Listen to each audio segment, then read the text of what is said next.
Pocong penjaga jembatan desa.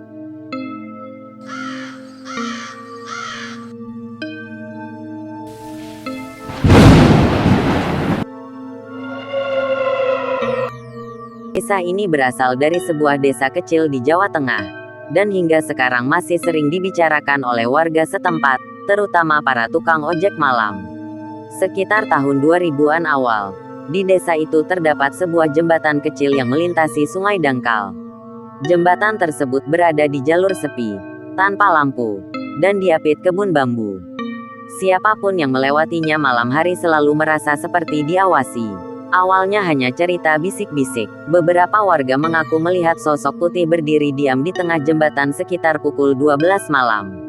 Tidak bergerak, tidak melompat, hanya berdiri tegak dengan kepala sedikit menunduk.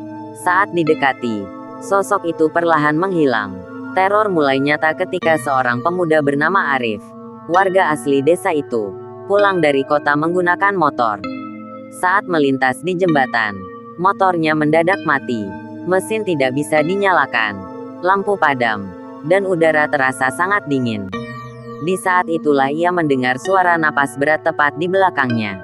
Ketika Arif menoleh, ia melihat pocong berdiri sangat dekat. Wajahnya hitam kebiruan, matanya terbuka lebar tanpa berkedip. Kain kafannya kotor penuh lumpur, dan bagian lehernya tampak terikat sangat kencang.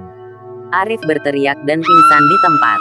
Ia ditemukan warga keesokan paginya masih di jembatan itu, dengan kondisi demam tinggi selama 3 hari. Setelah sadar, Arif berkata satu hal yang membuat warga merinding. Dia marah, karena tidak ada yang mengantar doanya. Setelah kejadian itu, seorang sesepuh desa akhirnya membuka cerita lama. Bertahun-tahun sebelumnya, ada seorang perantau yang tewas tenggelam di sungai dekat jembatan tersebut.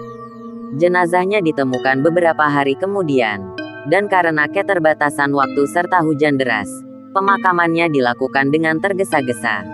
Tidak ada tahlilan, tidak ada doa khusus, bahkan sebagian warga tidak tahu siapa dia sebenarnya.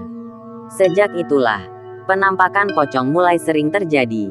Puncaknya, seorang ustaz desa menyarankan untuk mengadakan doa bersama di jembatan dan di makam tanpa nama yang diyakini sebagai makam perantau tersebut. Malam itu, saat doa berlangsung, beberapa warga mengaku mendengar suara tangisan pelan dari arah sungai. Setelah doa selesai, suasana terasa ringan, angin berhenti berhembus, dan bau amis yang biasa tercium di jembatan itu menghilang. Sejak saat itu, pocong tidak pernah terlihat lagi. Namun hingga sekarang, ada satu pantangan yang masih dipegang warga: tidak boleh berhenti atau menoleh lama di jembatan itu setelah tengah malam. Karena menurut para tukang ojek, jika melanggar pantangan tersebut, terkadang masih terlihat sosok putih berdiri diam, seolah memastikan tidak ada yang melupakan keberadaannya.